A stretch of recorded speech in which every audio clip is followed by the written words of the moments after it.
Hello, can anybody hear me? Let me go over to my PC. Again, it's doing the thing. Oh, hello. Go over to my PC. Yeah, that's me, isn't it? Wow. Usually it takes ages to get set up, doesn't it? Seem to get up set fairly quick. Can you see that? Internet's very fast today. Yeah, hooray! We're not affected by Amazon Web Services going down, are we? No. Excellent. Welcome. Lorwyn. We're talking about Lorwyn. We're doing the old set review. We've got to part 2. There's a part 1 somewhere. And we were just going to hack straight into the cards today, weren't we? Which, look, I managed to have set up, I think. No new Elite Pack today. We ended last session with the Elite Pack, and we looked through a lot of the mythics and masterpieces of the set, and we decided they were all rubbish, didn't we? There isn't a new one till today, so we won't be able to do that today. So we're just going to go through the card set from A. Wish me luck. I'm really not feeling good about it. Oh, look, there's a steer command at the bottom of the page, though, you know, so maybe. Did we look at that? We looked at profane command in the booster, didn't we? It was the black one. So let us begin with Staff Boggart. Now, we've already talked about Clash last time. There's no need to talk about how appalling Clash is, because we discussed that in part 1, didn't we? So all this does, it's a 2-on, it clashes. If you win, it gets +1/+1. I really don't think we're going to come across any good cards. Obviously, we're not going to come across any good Clash cards at common. I wonder what a Clash card... Maybe like... Because, you know, like mana filler givers are too powerful, you know. I'm always saying this, aren't I? You know, that Dragonhawk and Cruel Claw and Loot and all of those things are all too powerful. Maybe we could have like a Clash mana filler giver. Yeah, so if you win the Clash, then you get a completely free card full of mana, but if you lose the Clash, you don't. That might be the sort of Clash card we might be interested in, because of course they don't seem to be making any more mana filler givers right now. They seem to have decided they're too powerful for the next rotation of Standard. So maybe that's the best we can hope for with Clash, perhaps. But we're kind of hoping that there are no good cards with Clash, so we don't have to sit through the god-awful animation, really, aren't we? We move on. Ether Snipe. Yeah, this is going to be a bounce card, isn't it? It is indeed. Return a random creature or support. Oh, does it do a permanent in paper? Maybe it does a permanent in paper. Anyway, this does a random opposing creature or support to the owner's hand. 15 mana's too expensive. We like creatures or supports, of course, but, you know, there's a good chance this is going to hit a gold token and not that creature that's in play. What's the thing? Oh, this is Evoke. I very much doubt you get to choose. You don't usually, do you? I mean, Sarah thinks you might be able to choose. I doubt it. When has there been an option to destroy things like that? Anyway, I don't think so. Sarah thinks there might be. And maybe there is, you know. We won't know until we actually play with the card. If you bargain, you get to choose. Yeah, but that's a mechanic, isn't it? That's not a card with an effect. Normally, like Void Wren says, blow one thing up. If you don't, blow another thing up. If you don't, blow another thing up. Or what's that white thing that I can't remember the name of? Oh, dear me. Well, there's no point talking about it if I can't remember the name of it. Anyway, this is too expensive. It needed to hit non-token supports. It probably needed to ask you if you wanted to hit a creature or support. But mostly it's too expensive. It's not even like 11 for Colours of Magic, is it? Amoeboid Changeling. When this creature attacks, target creature gains Changeling until end of turn. Wow, that's bad, isn't it? Anyone ever going to play with you? Do not own this card? No. Hopefully I never will either. Waste of space. Ancient Amphitheatre. Okay, so here's a land. 13 mana. Yeah, that's a proper web core cost, isn't it? 13. So have we got 3 cycles of lands in this set? I don't know. Yeah, we have, because we've got the hideaway lands. They're a cycle of lands, aren't they? that we think are a bit too expensive. Then we've got the vivid lands that I know. We won't be seeing those, of course, until we get to V, which is a long way away. And this isn't either of those. So, I mean, maybe this isn't part of a cycle. I don't know. When this support enters the board, if you have a giant card in your hand that can gain mana, that card gains half its mana, rounded down. I mean, I guess. Can't think of a good giant card off the top of my head. The usual caveat that I say at this point is maybe there will be one, but usually when we say maybe there will be one, there usually isn't. At the beginning of your turn, convert 3 gems to white or red. So yeah, too expensive for a land, and that extra little kicker, I mean, we don't want it on the card anyway, but chances are it's not going to be a fantastic thing to have on the card. What's a good giant? Any good giants? Somebody tell me if there's any good giants while I move on to the next card, which is Aquitect's Will. Yes!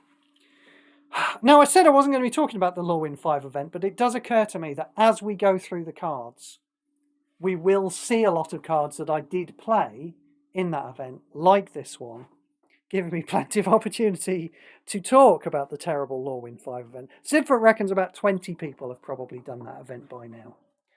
I don't know, that seems a bit high, doesn't it? You've got to be a real masochist to want to play that event. Anyway, this card was crap. I remember mostly throwing it away. In fact, I think it was in a deck with no bloody merfolk in it, wasn't it? I seem to remember there weren't actually merfolk. Oh, but I mean, I suppose it's a merfolk itself. Yeah? It's a support merfolk when you play a card with the Kindred mechanic.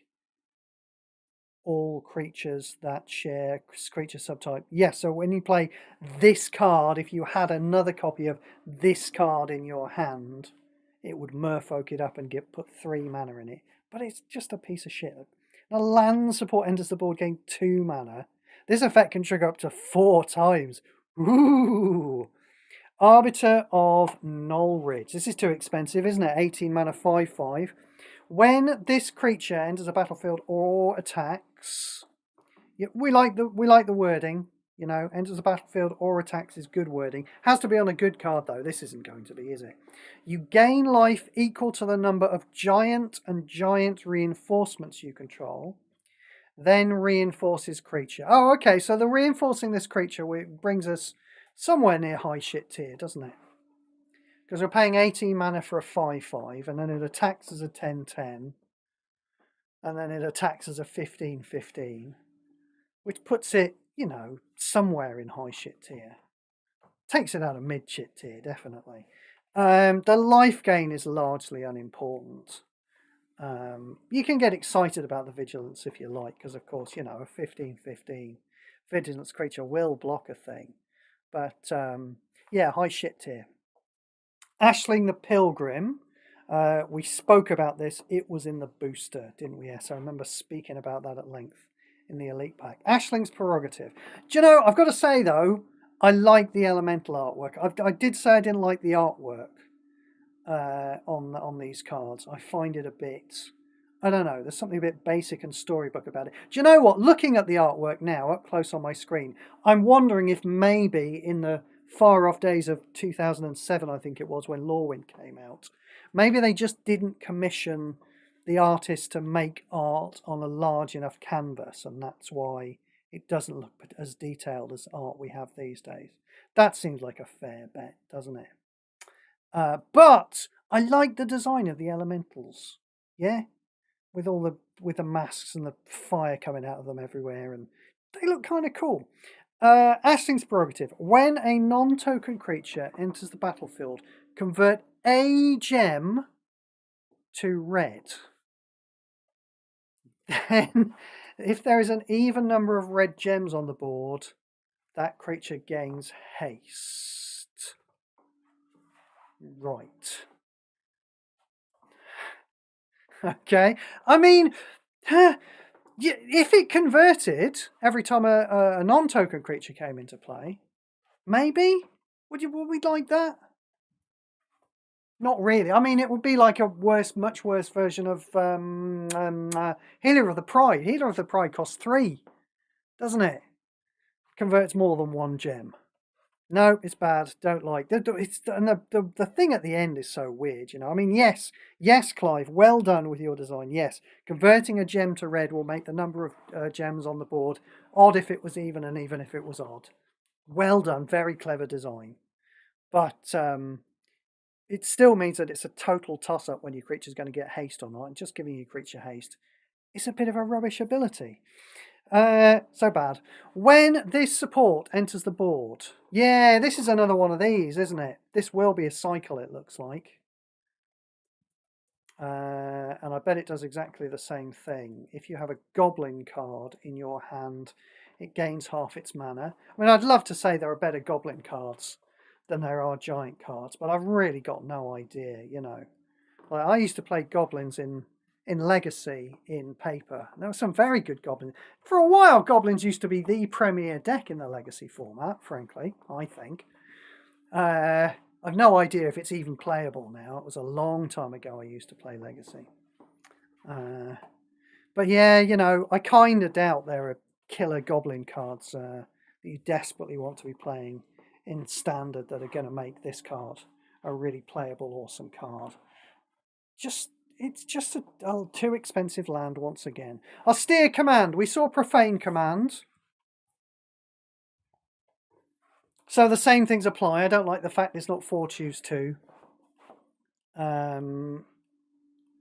Option A. Destroy all opposing non-land supports. This effect can affect Vanguard supports. It's not bad. I'd like to be able to get rid of land supports as well, please. Why can't I get rid of land supports? All opposing non-land supports and vanguards. Yeah, it's a half decent effect, but yeah, you know, I'm certainly going to carry on playing with Requisition Raid until at least next year.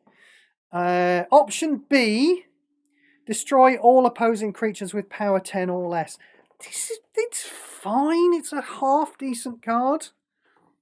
But you cannot rely on it, you know. You've got the option of destroying a bunch of supports, but maybe not the one that's killing you, and also destroying a bunch of creatures and probably not the one that's killing you. So, yeah, it's a half decent card, but for a masterpiece, you'd expect it to be a lot better than that.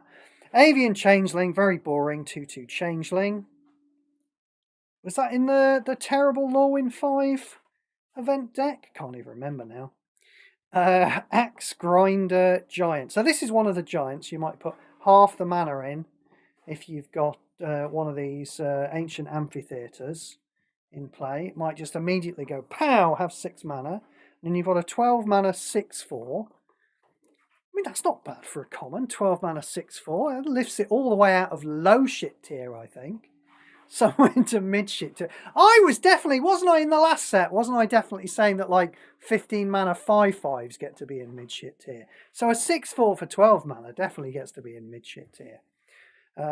Your first creature has +1/+1 at the end of turn. That's nothing. End of turn run. If you've got your bingo card, just cross off the shteev's end of turn. You all know what it is. Battle Mastery. Target creature gains double strike and it's got flash. We don't really care. I think people like Leyline Axe. Is it called Leyline Axe?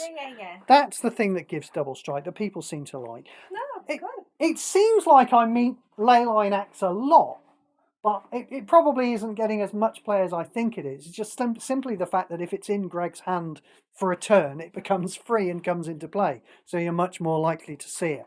But Double Strike is, you know, is one of those evergreen abilities, and I use evergreen in the incorrect Magic the Gathering puzzle quest use of the term. One of those evergreens like Lifelink that's actually relevant. But yeah, it's not worth a whole card, I don't think. At least, this card should at least be a cantrip and let you draw a card. Next, Battle Wand Oak. Oh, I seem to remember that being really good at the Lorwyn pre-release that I went to. I went as a Planeswalker.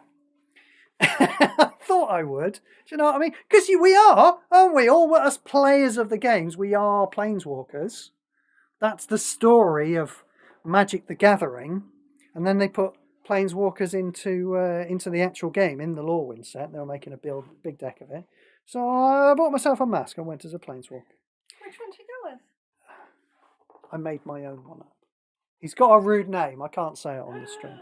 When you make a green match by swap, this creature gets +2/+2 until end of turn. Not enough. When you cast a tree folk, this creature gets +2/+2 until end of turn. Not enough. Yeah, it's all until end of turn. We don't care. Benthicor. I don't know what the hell that creature is. Is that like a horned water frog, seaweed frog thing? That's what I'm going to call it. I'm going to call it a horned water frog, seaweed frog thing. It definitely looks froggy, doesn't it? I think it looks froggy. When this creature enters the battlefield or is reinforced. Oh, now we don't like that sentence as much as when it enters the battlefield or attacks, do we? Create 2 Merfolk tokens. Yeah, this is one of those 14 mana 5/5s that I was apparently putting into mid shit tier last time. I hope I was saying low mid shit tier. But you know, not low shit tier. Low mid shit tier. Whenever this creature attacks, your Merfolk creature get +1/+1 until end of turn. Yeah, you know, yeah. Yeah, that's my review. That noise. Black Poplar Shaman. Something on my arm. Get it off! When this creature enters the battlefield, your first tree folk creature gains regenerate 2. Now, something odd's happened with this set. We've had regenerate in the game ever since it started. Regenerate is in Origins. Prize for anyone who can name any card in Origins that has regenerate. And I remember that the Gideon that we had, did his ultimate? I think it had to use his ultimate to give things regenerate, Yeah, didn't he you? did. Yeah. And then there might have been a black card that gave a creature regenerate, like a spell that gave a creature regenerate. Can't off the top of my head think of a creature that had regenerate in Origins. Anyway, it was in the game right from the start. It was largely pointless. Can anyone remember what regenerate does? I do, but I imagine there's a lot of people who don't. You know, when Hideaway came in, I thought it was a new ability because I'd forgotten it was in Streets of New Capenna. I imagine it's Hideaway or Hidden. It can be either. The one's the tag and the other's the name of the mechanic.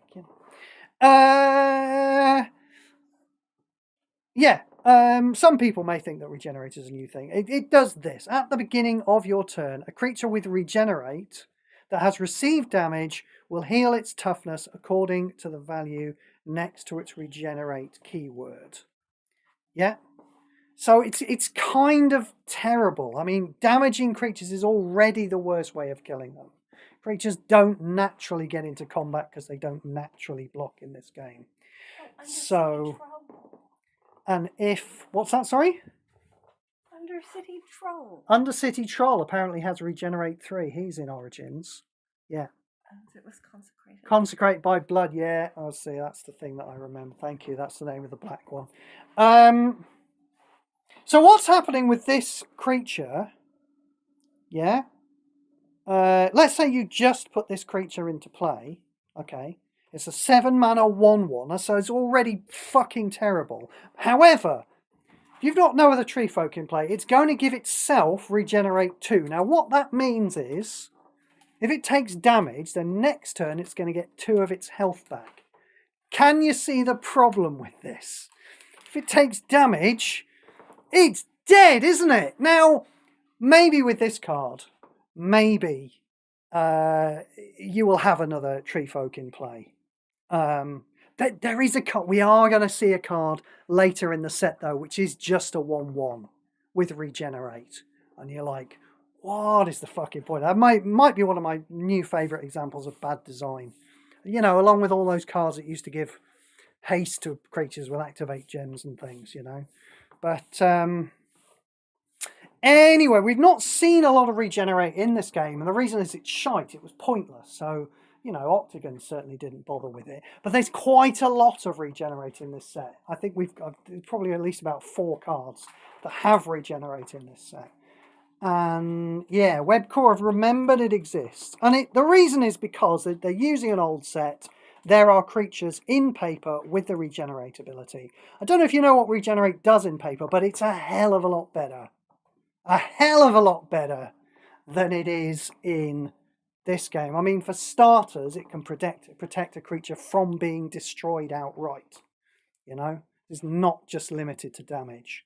So yes, what they've done, obviously, Webcore, is as they've been porting creatures over, if those creatures had regenerate in paper, which is a good ability, they've given it regenerate in this game, which is a bad ability. So I'm pretty sure we're going to be able to throw out all the cards that have regenerate.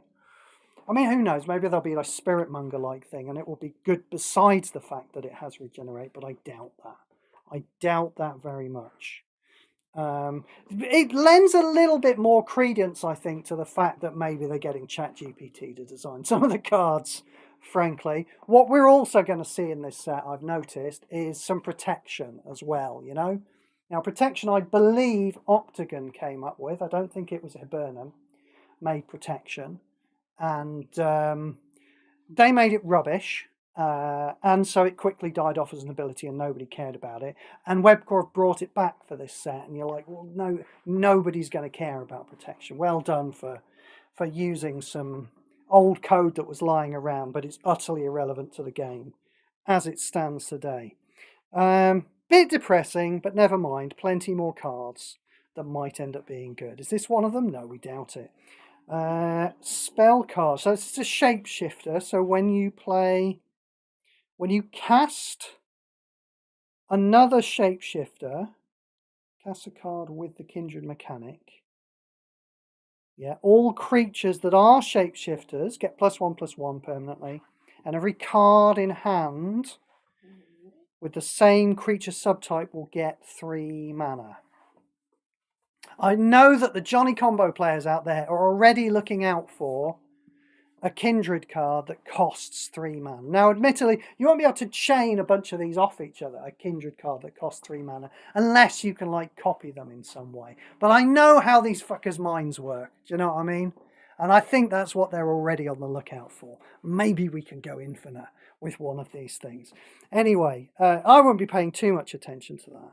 I'll leave that as an exercise for the reader. Your creatures get +2/+0 and gain Changeling until end of turn. Yeah, this is the second card we've seen. Anyway, Amoeba Changeling, obviously, giving other things Changeling. And this giving other things Changeling. And I just think it's going to be utterly irrelevant. As you know, I think the whole tribal mechanic is going to be largely irrelevant. I think we're going to get a whole bunch of cards that look like that Scion of Una that we had. So we're just going to have a set of irrelevant cards that slightly pump up other irrelevant cards.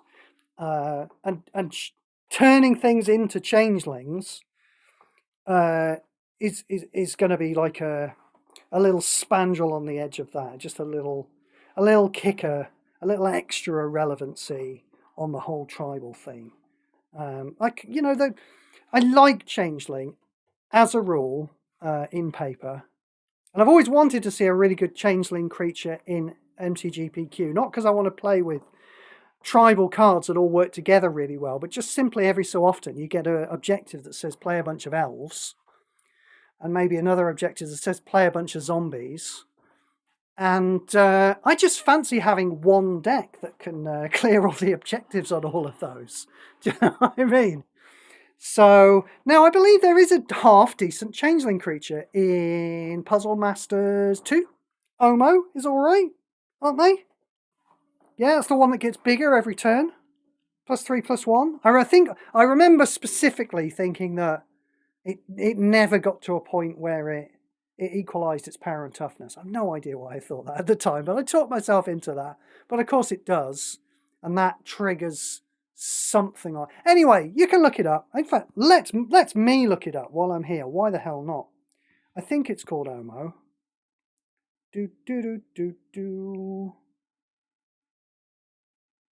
No, I guess it's not. Oh no, it might have been. It might have been on the other page. Omo, Queen of Vesuva. Yeah, here we go. So it's a 1/5. Right. So every turn +3/+1. I mean, it's a bit high shit here, isn't it? You know. And then after a couple of turns, its power will equal its toughness, and so it will get prevent damage. End of your turn, your creatures gain changeling.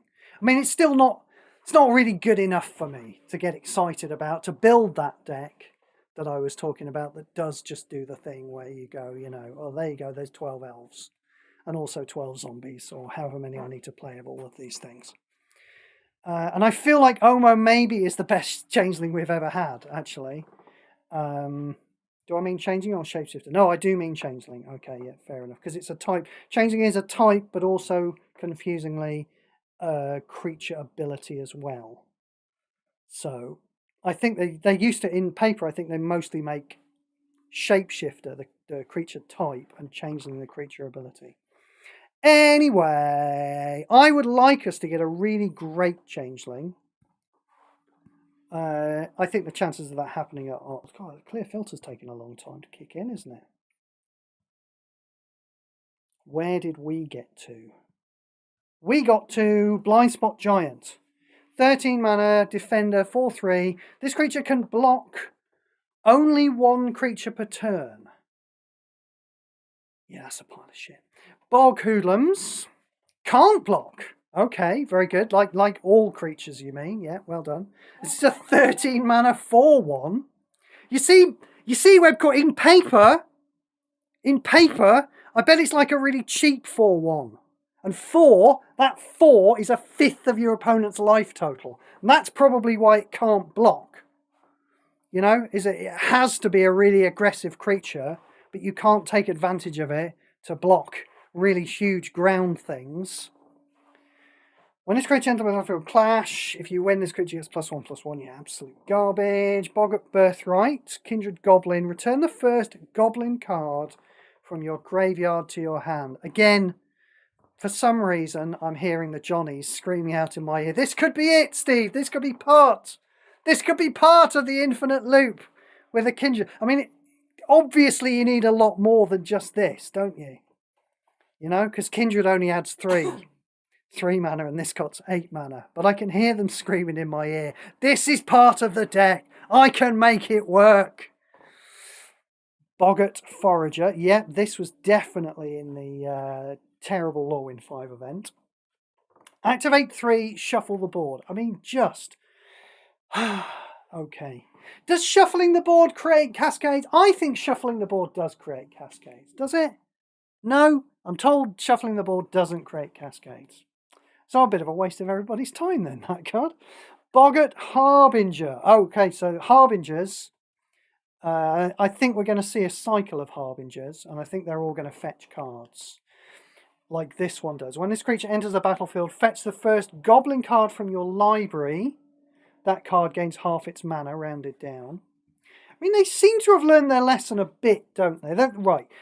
They've learned their lesson in the sense that, like, they've realised that, having all these cards that put full mana in cards is problematic. There's, Octagon learnt this lesson, and they started writing the words half of its mana rounded down on cards so that you couldn't get creatures chaining off each other. However, if you're going to do that, if you're going to reduce the amount of mana it creates from full mana to half mana, you have to make sure that the card you end up with is worth playing. Does anyone think this card is worth playing? I very much doubt it. I mean, I look at this card and all I see is something that might be relevant for objectives, Like, for example, there is a pirate currently that fetches other pirates. And I'm sure a lot of us are using that in Survivors of the Four Tribes in order to play a certain number of pirates. So again, there may be an objective somewhere where you need to play a lot of goblins. Maybe even for this very set that comes out, maybe they will make an actual Lorwyn event. Who knows? I mean, the Edge of Eternity's one didn't come out until just this week, did it? So the Terra Symbiosis, the Edge of Eternity's one. So we might end up with a Lorwyn event that requires you to play a lot of goblins, and that will be where this is useful. Anywhere else, I doubt it. Boggart Loggers. It sounds a bit rude, doesn't it? Boggart Loggers? You Boggart Logger. Yeah, okay, yeah. That's a thing. Do you know what? If they've put this as oh no, because it's loggers. If it just said Boggart Logger, I could change that as my player profile name. I think I would enjoy that. But Boggart Loggers doesn't quite work. Anyway, it's fun to say. Try it yourself. As long as an opponent controls a green creature, this creature gains menace. Okay. When this creature dies, you may destroy target opposing tree folk or forest creature. Yeah, total waste of space. In paper, this is the kind of card that used to show up in sealed and draft. And it was a little bit of a clever thing that you would have to spot, you know, because when you were playing sealed decks in Lorwyn, most players would end up with a changeling or two in their decks. And so you could use a card like this to kill a changeling. So ever so slightly relevant in paper, didn't make the translation. Oh, hello. Oh no, we've seen this one, haven't we? Have we seen this one? 20 mana 3/3. Did we see this? Can't remember. Let's move on. I'll ask my my elves in the background to check the elite pack and find out if we've seen. I feel like maybe just I've seen it. We'll go back to it if I haven't talked about it. I mean, it's going to be rubbish, isn't it? It's a 20 mana 3/3. Kindred Goblin. When a Goblin card is put into your graveyard from anywhere, deal 3 damage to your opponent's Planeswalker. Now, hands up anyone who's immediately thinking space-time anomaly. Could that work? Let's do a bit of math. Space-time anomaly normally puts about 60 cards into the graveyard, right? So let's say that 90% of those are goblins. This event can... So why am I even doing the maths? This effect can trigger up to 4 times per turn. No, sod off. It's rubbish. Does it do it to creatures? To your opponent's Planeswalker. Pile of shit. Boggart Sprite Chaser. At the beginning of your turn, if you control a fairy creature, this creature gets +1/+1 and gains flying until the beginning of your next turn.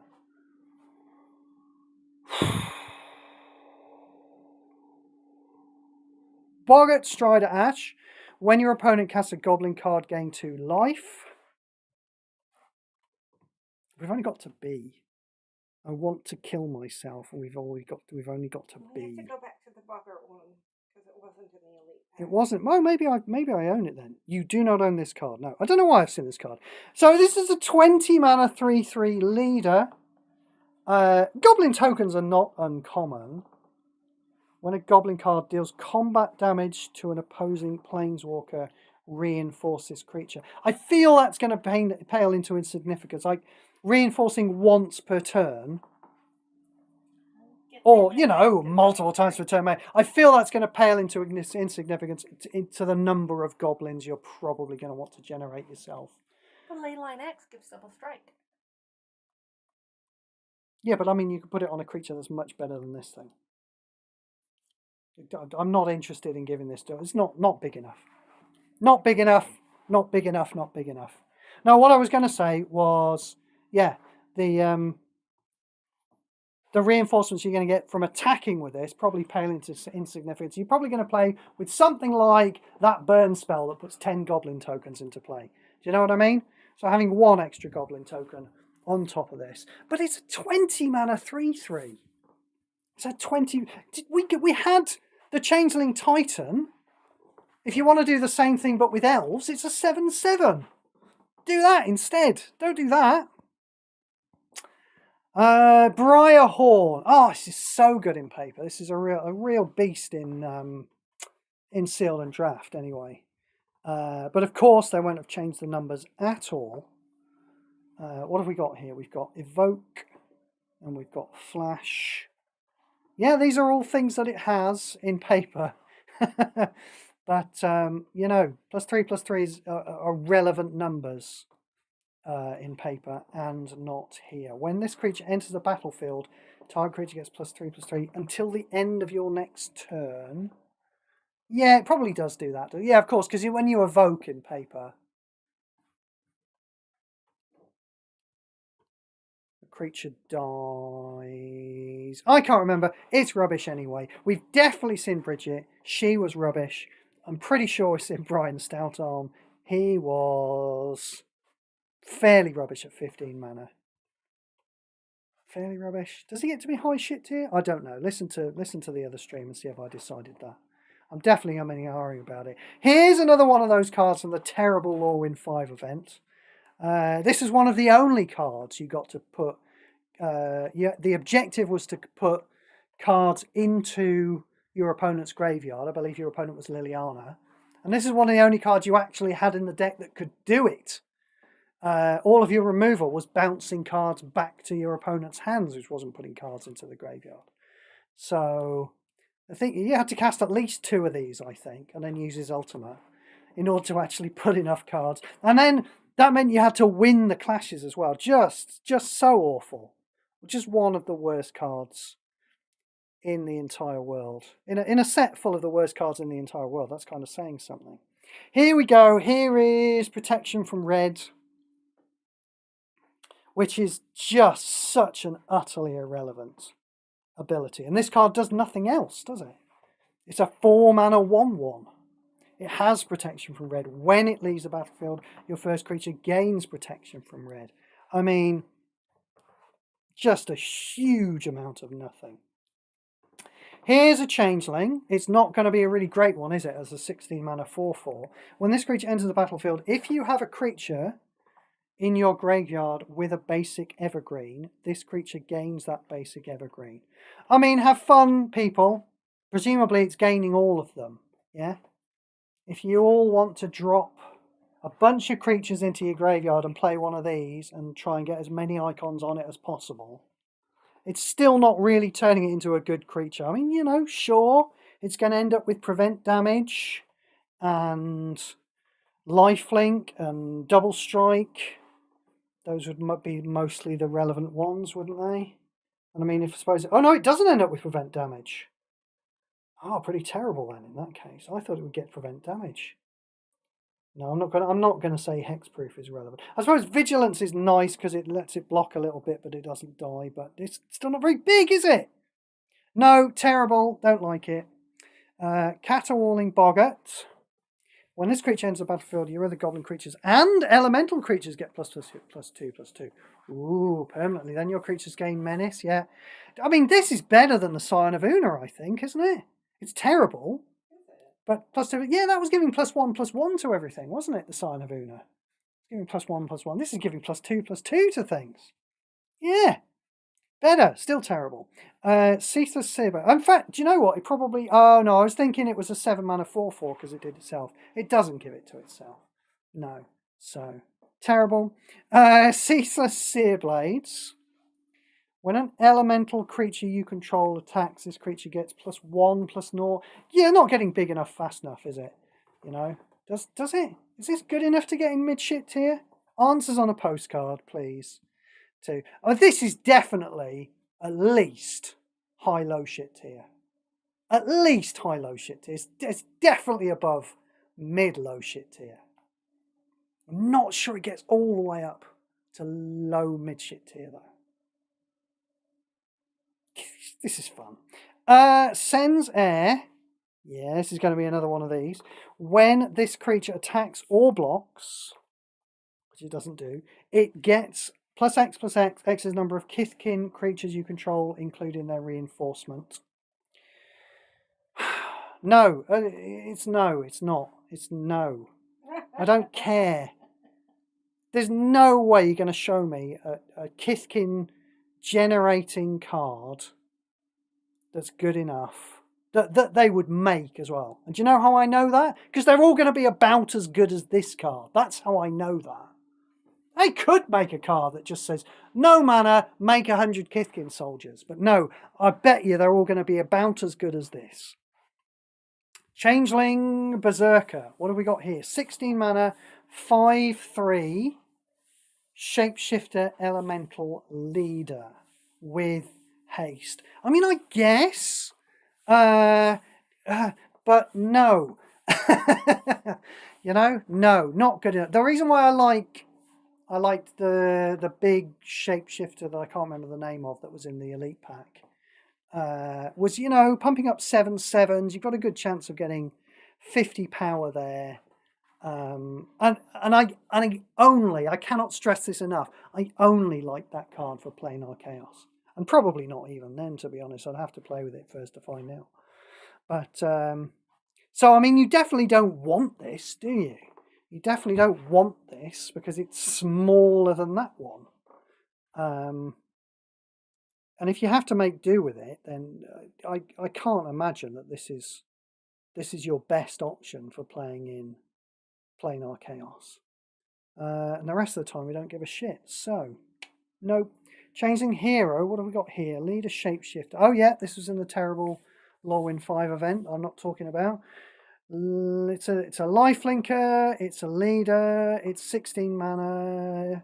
I mean, it certainly causes major problems in the terrible Lorwyn 5 event, especially because when you're playing against, it's a Johnny, isn't it, who's got this, you are playing with Liliana, and they very handily given you no removal spells that can deal with a creature with 4 power. They gave you Remove Soul, and they gave you, I want to say, Moonglove Extract that deals 2 damage to a thing.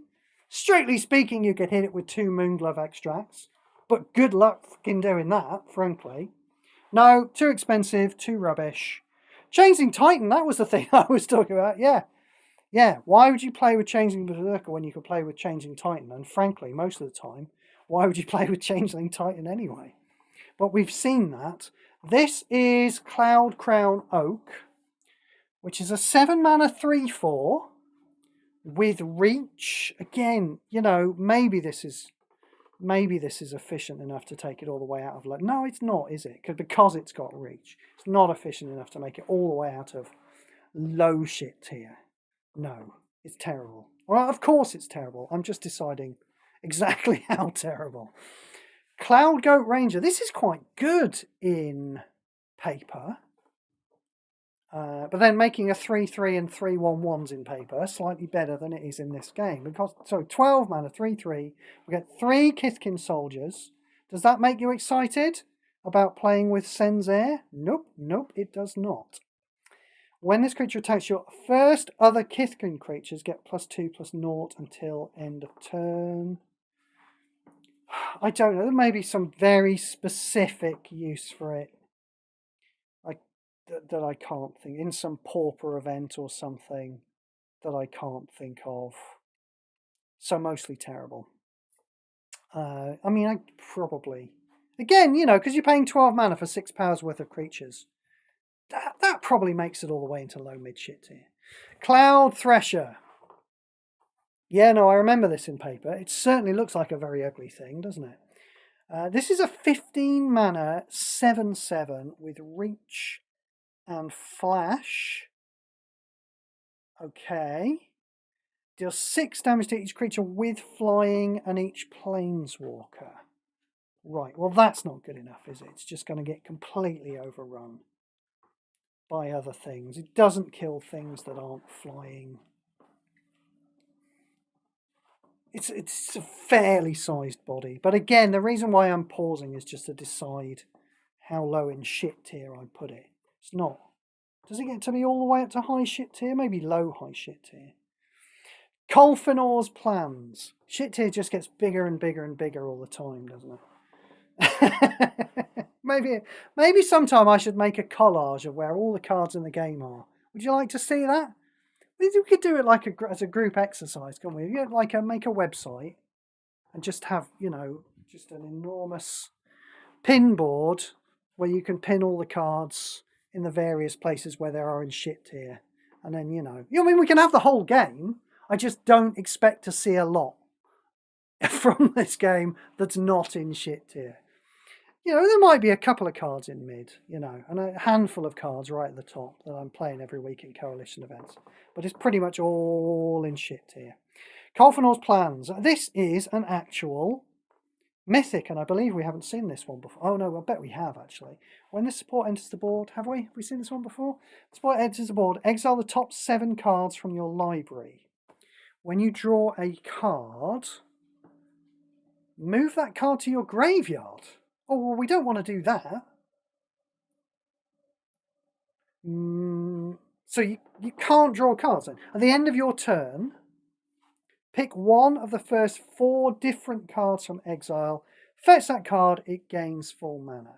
Yeah, I mean, I kind of remember seeing this one in paper. And the idea of it, yeah, is it's replacing your actual draw with a draw of your choice. What we're getting here... So we play it on a turn.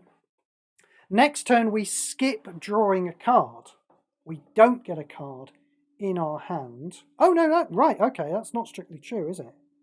So when this support enters the board, exile the top 4 cards of your library. Oh, this might be okay, actually. Because, of course, when you draw a card, that's not going to matter till next turn. That's going to trigger next turn. And it's going to mean we don't draw a card and we don't like that. But immediately on this turn, when you play it, at the end of your turn, pick one of the first 4 different cards from your exile, fetch that card, it gains full mana. So we're very much in mana filler giver territory here. We've had to give up drawing a card every turn, but we do immediately, on the turn that we play it, get a card full of mana. Even if it gets blown up next turn, we've still got it. And it's a card of your choice as well. We're not really going to run out of cards in your exile either, because we're exiling 7 cards. You know, we're maybe picking from 4, but we're only picking 1 every turn. And there's nothing to stop you, of course, just exiling cards from your hand to keep it going. I mean, that's how we keep connecting the dots going, isn't it? By exiling things from your hand. You won't be able to draw things to exile. This is the thing, isn't it? So this is interesting to me, actually, because as I say, you know, mana filler givers have been too powerful in the past. So we ended up with something like Dark Confidant. Dark Confidant was an attempt by Webcore, I think, to make a mana filler giver that was not too powerful. That one, of course, you remember, gives you a card every single turn and only costs 6 mana to play, but it did you a shitload of damage as well. People don't like taking damage, so I've rarely seen it played. I mastered it, Dark Confidant. I was happy to play it midweek, but I'd never played it in a coalition event. But people don't like taking damage. They also don't like not drawing cards, really. That's the thing. I mean, you can still put cards into your hand. You will still be able to fetch cards, but you won't get that card that you would have drawn at the start of every turn. And, you know, you won't be able to play all manner of cards, like just Artificer's Epiphany, for God's sake, you know, and Read the Bones, that are nice, cheap ways to just put extra gas into your hand. So, I mean, I'm interested in this card, but I really feel that skipping all of your draws while it's in play is going to be a bit of a problem. I mean, maybe you could even try and talk me into the fact that it's got 2 shields is a positive, yeah, because you put it into play, you fetch a couple of cards from your hand, from exile, fill them up full of mana, and then when you've had enough of it, it blows up, and that only takes a few turns. You could try and talk me into that. I'm not sure I'd be talked into that, really. It's obviously a lot less, a more fixed version of the mana filler givers that we've had in the past. They did need to fix them. I think it might be too low power, though. I mean, it's hard to tell, because if they are trying to drop the power level of those cards, obviously we're not going to like these new versions of mana filler givers, while we can still play the old ones. No reason to play this while you can still play with Cruel Claw and Loot. So, I mean, yeah, you know, maybe watch out for this. Maybe you can fetch. There are all kinds of ways to fetch cards. Talent of the Telepath's pretty cheap. Do you know what I mean? Effects like that. Nice cheap spells that just go fetch a bunch of things and put them into your hand. So there are still ways you can put cards into your hand. But skipping all your draws, I don't know, seems like a very big cost. Interesting card. Keep an eye out. Colfinol's Urn. When a creature with toughness 4 or greater dies, move that card to your exile with a challenge emblem. Creature with toughness 4 or greater. At the end of turn, if there are 4 or more cards, Jesus Christ, okay, so you've got to put 4 large creatures into play and have them die. They have to be real creatures because, of course, tokens don't go to your exile. I don't know what happens to them. They just vanish. If there are 4 or more cards with the challenge emblem in your exile, somebody might be able to tell me that another type of card makes the challenge emblem, but I'm going to assume there isn't at the moment. Return the first card with the challenge emblem from your exile into play under your control.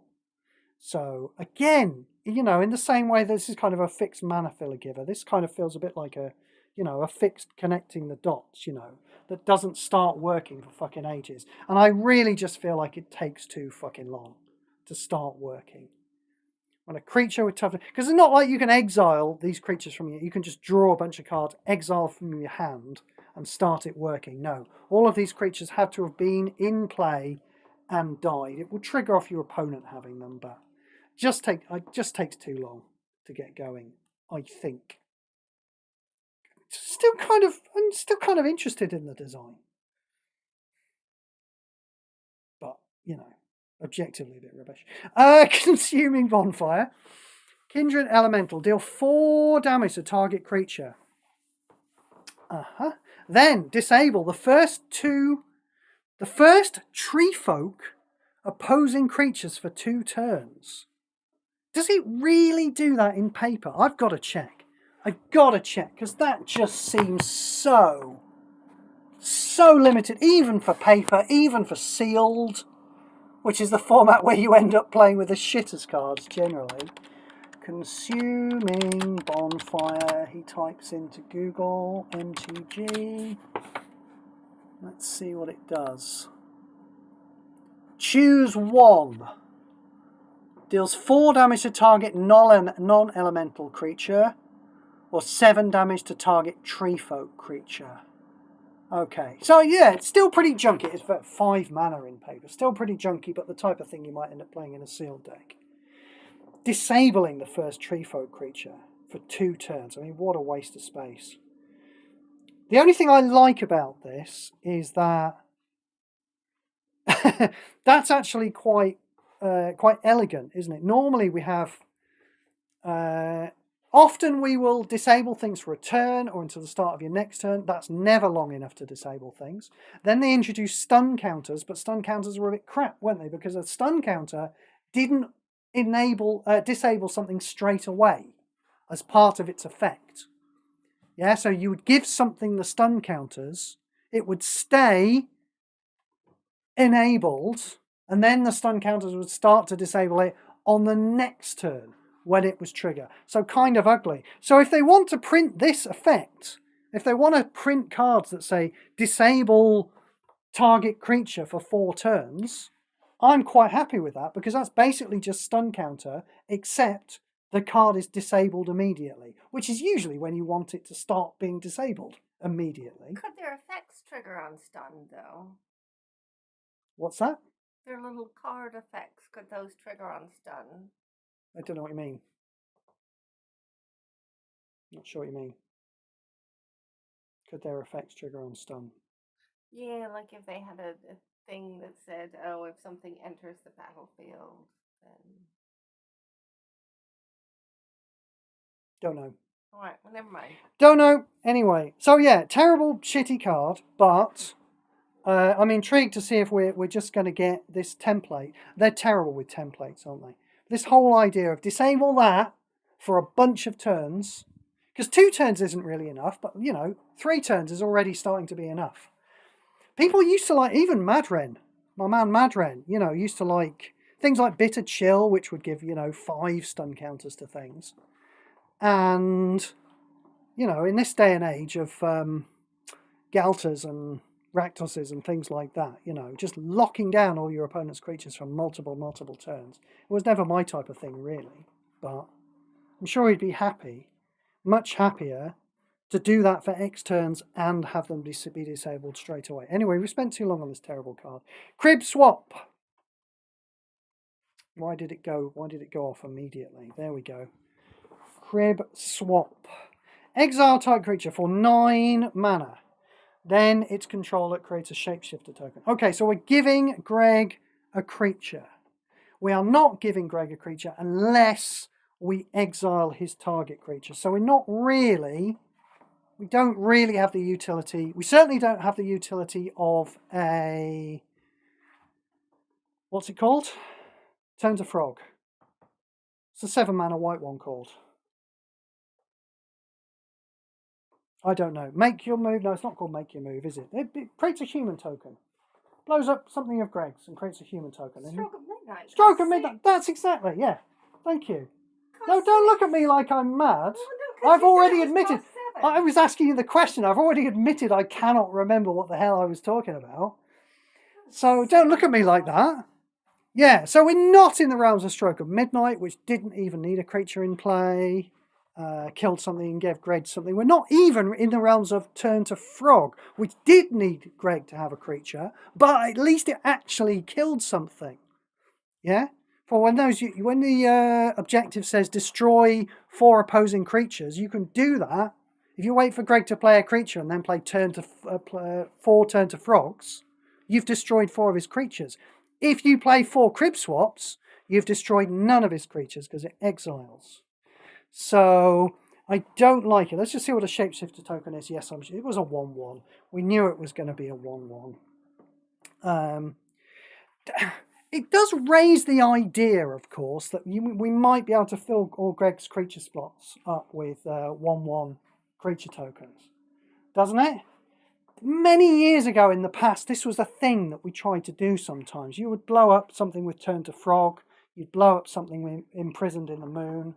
How would you deal with his 3rd creature slot? I think claustrophobia might have been the 3rd thing I was doing.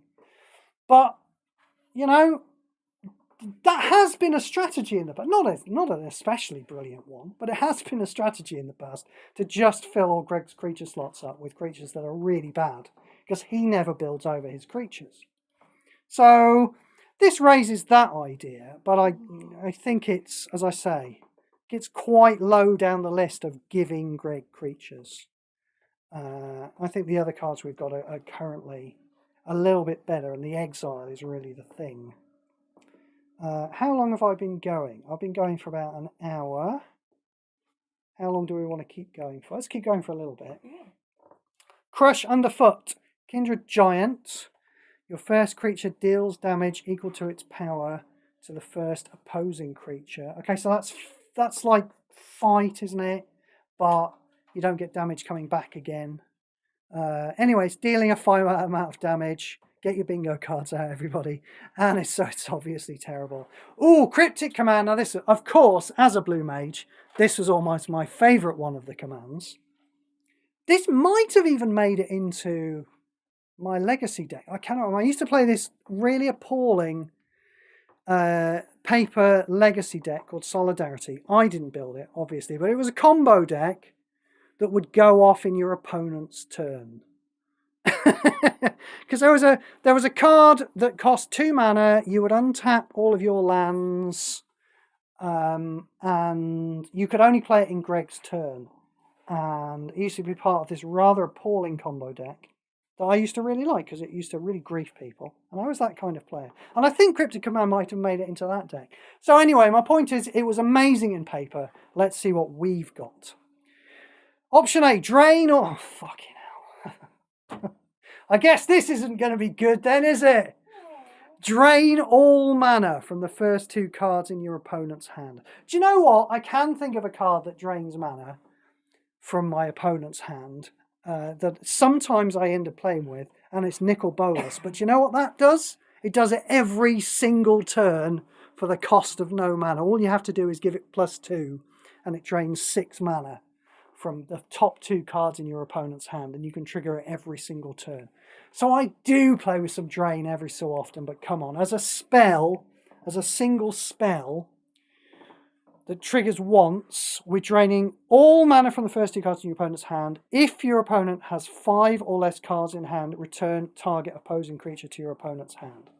So that is a bounce spell that costs 12 and has a very tiny little extra bit on the end. That is a bit shit. Option B. Your opponent's first creature, just the first one, can't block and can't attack until the beginning of your next turn. Draw 2 cards, gain 2 mana for 12 mana. Yeah, that's not enough, is it, for 12 mana? We like draw 2 cards, gain 10 mana. We don't really like it for 12 mana. Not good enough. Buy a long chalk. Dauntless Dowerbark. What have we got here? We've got a 12 mana 0/3. Beginning of your turn, this creature has +X/+X until the beginning of your next turn. Just the one time, yeah, okay. X is the number of land cards and tree folk cards you control, including their reinforcements, up to 15. Yeah, whatever. Dawn Fluke. This is Evoke, isn't it? A 12 mana 0/3. I mean, that's so bad, isn't it? I'm sure it was 0/3 in paper, but of course you could block with it in paper, you know? And again, 0/3 in paper, a much bigger chump blocker. I mean, that could probably save you something hitting you for 2 turns, couldn't it? In paper. In fact, in paper, damage doesn't carry over. What am I even thinking? You could just block a 2/2 all day with that in paper. But this can't block. When this creature enters the battlefield, your creatures get +0/+3 until the beginning of your next turn, then you gain 3 life. Absolute garbage. Absolute, utter garbage. We've got a mythic. At the beginning of your turn, your first creature gets +4/+4. Permanently. It's doing it every turn. 12 mana, bit expensive. But, you know, we're well into high shit tier with an equipment that gives your first creature +4/+4 every turn. Then, all creatures in your hand gain bravery. Right, isn't the point of bravery that the creature you play goes first? What's the point of giving multiple creatures bravery? I don't understand. Does it mean that when you attack with all 3 creatures, they all get to carry this equipment? Does it mean that? Because, I mean, that would be all right. No, because it doesn't, because this only gives the creature +4/+4 at the beginning of your turn. So even if your creatures swap round in combat and one of them ends up carrying this Death Render because it's equipped to the first creature, doesn't matter because this isn't pumping up your creature as a matter of course, like, you know, like equipment is supposed to do, like it always did when it was Brawler's Plate, but like it doesn't do anymore. So you're just having your creatures all swap around for no very good fucking reason. When your first creature dies, the first creature with bravery in your hand gains full mana. Okay, I now see the point of giving everything bravery. I'd rather give them a tag, honestly, than give them bravery. But that's just me. Alright? Giving them all bravery seems rather irrelevant from the point of view that it's specifically bravery. But if it's just a tag that says, first creature with that tag in your hand gains 4 mana. Full mana, sorry. It can trigger up to 4 times per turn. But it only happens when your first creature dies, you know? So, yes, it's giving you a creature back to replace the one that just died.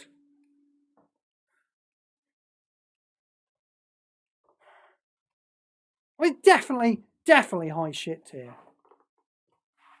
Because it's got that permanent +4/+4 every turn. And then a creature dies and you get a free thing, maybe if you already happen to have some extra creatures in your hand. So yeah, it gets to be high shit tier, but you know. At the beginning of combat on your turn, if there are 11 or more blue gems, that's a huge number of blue gems. What's the average number of gems of one colour on the board? It's 7, isn't it? So that's a huge number of blue gems to do nothing. It gains nothing. Dolmen Gate. At the beginning of combat on your turn, your creatures gain prevent damage until end of turn. Then all opposing creatures and the opposing planeswalker lose prevent damage until end of turn. Right, so what this very much doesn't do is let you block with a creature that has prevent damage. That's what you'd be looking out for there, wouldn't you? You know? your creatures having prevent damage doesn't really matter a whole lot, does it? It might, if they're going to smack into a blocker, it might a tiny little bit, but it doesn't really matter a whole lot. The way you would want to abuse this card is giving creatures prevent damage when you block with them. You'd have to find some way of making them block as well. What I'm saying is this is a lot worse than Subsunan. That's what I'm playing. Doran the Siege Tower. At the beginning of your turn, your tree folk creatures... Oh, this was spoiled, wasn't it? Your tree folk creatures get +0, +7, and reach. So this is a 12 mana 0/5. Every single turn it's getting +0, +7. Permanently, so it's going 0, 12, 0, 19, 0, 26. No, I mean, those are really nice, big, fat numbers, aren't they? But they're all being applied to somewhere irrelevant, which is largely your creature's tougher, because you want to be dealing damage with it, don't you? There is some damage. Look at this. When a tree folk creature is dealt damage, which this will do if it has got reach, it will block. It's getting a lot of toughness. It might survive blocking. When a tree folk creature is dealt damage, that creature gets +7, +0, and gains trample. So you do kind of have the potential here for this turn to turn into a really useful creature that can hit somebody really hard, but only if your opponent keeps attacking into it. And that's what stops it being at all interesting to me, to be perfectly honest. I mean, it definitely gets to be high shit tier. But yeah, the fact that you can't really do a thing to it. Wait a minute, you can deal it damage yourself. Is that interesting? I'm not sure that's interesting. Do you want to spend a whole burn spell to give this +7, +0 permanently? I don't think so. I don't think you want to spend a whole burn card to do it. Do you want to do it with a card that can do it every turn? Like Ren 6? I can't think of another card that's in standard. Ren 6 would deal 1 damage to something every turn, a creature of your choice every turn. So you'd be giving it +7, +0. Again, don't really want to spend a whole turn doing it. Is there an event support in an event that deals damage to creatures every single turn? Maybe there is. Play it in that. If there is, play it in that. But yeah, if I'm going to actually want to use it, I'm going to want it to gain +7, +0 every single turn. And then we're in the realms of Elspeth, who gives her soldiers that she creates. She's putting roughly 7 of those into play every turn. So yeah, high shit tier. Dread. What have we got here? This cannot be currently contained from card packs. 19 mana is very expensive. This is interesting, isn't it? Ooh! There's some stuff here, isn't there? Well, this might be the first good card we've seen in the set. We don't like 19 mana. 19 mana is a lot. But when a creature deals damage to you, destroy that creature, then reinforce this creature. So this looks a lot like 2 things, doesn't it? It looks a lot like No Mercy. Now, what No Mercy used to do, it used to sit in play when it was a support, when it was from Amonkhet, I believe.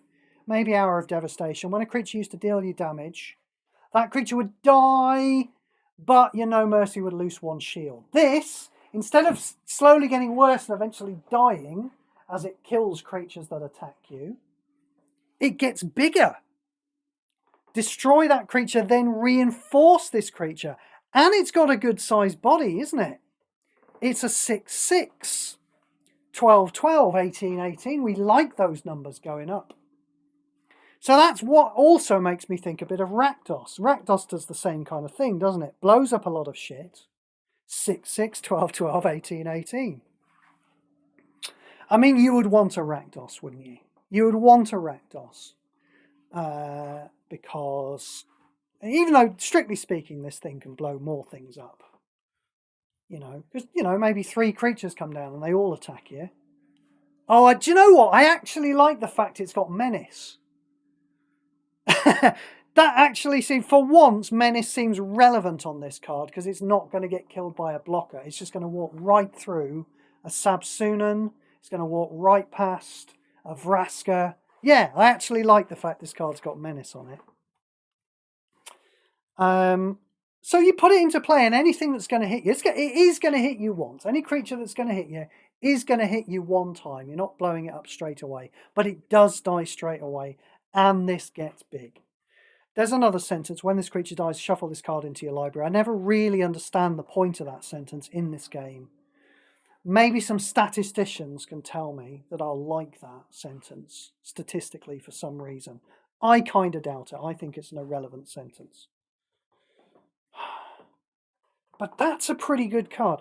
It's not as good as Rakdos. But, you know, when Rakdos rolls around, when he rotates out at the end of next year, maybe this will enter the top tier of cards. I don't like to play the prediction game, do I? But I'm kind of hoping that this is one that does. This might be next year when we get the rotation, when Galta goes, when Rakdos goes, when everybody's hoping that means Grist's reign of terror is over. This might be the thing that reinitiates Grist's reign of terror. I don't think Grist's reign of terror is going to be over at all, to be perfectly honest. Yes, Grist plays with Galta. Yes, Grist plays with Rakdos. But I play with Grist in the Silver Jewel. She's way overpowered there. I play with Grist in Seize the Day. She's way overpowered there. She's an overpowered Planeswalker without Rakdos and Galta. And I think when those cards have rotated out, she's still going to be overpowered. And oh, look, she's still got really, really powerful tools like this. This card cannot currently be obtained from card packs, so I guess this is going to be the chase card of the next set. In the same way that Bright Glass Gearhulk was the chase card, the set after Ether Drift, and Space Time Anomaly became a chase card, the set after Edge of Eternities, because you could craft those cards the set after the set they're in were released. I certainly will be crafting this thing in 2 months' time. 19 mana's a bit expensive. I like it a lot, though. I like it a lot. It's a good card. I'm almost certainly not going to play it until next year. Should we go out on a high? How are we doing? We've got 55 cards. We've been going to... Yeah, go on. Let's go out on a high. We enjoyed reading, because otherwise we'd have to look at Dream Spoiler Witches. We'd have to look at a 10 mana 2/2, right? And when you cast a card during your opponent's turn, the first opposing creature gets -1/-1 until end of turn. Can you imagine finishing the session on a card that bad? I'd be really depressed if I had to do that. No, let's finish on a high note and finish with Dread. I like it. I'm glad I found at least one card in this godforsaken set that I like. And we're only at D. We might find some more. Oh, I'm a little bit hopeful now. Thank you all for joining me. I say all, do you know how many people we had in? Or Gideon was here. Oh, Gideon. Oh, okay. Hello, everybody who was in. Sorry, as usual, I got wrapped up by the dulcet tones of my own voice and haven't bothered to check the chat very much. Thank you very much, everybody who was in. And look forward to part 3. I'm going to say, well, Thursday or Friday. Not Wednesday. Yeah, because not Tuesday, because that's only tomorrow, and I always need a day to recover from it. Wednesday is, of course, the pub quiz. You all know that. So Wednesday or Thursday will be part 3. Thanks very much for being in, and we'll see you all then. Bye-bye, everyone.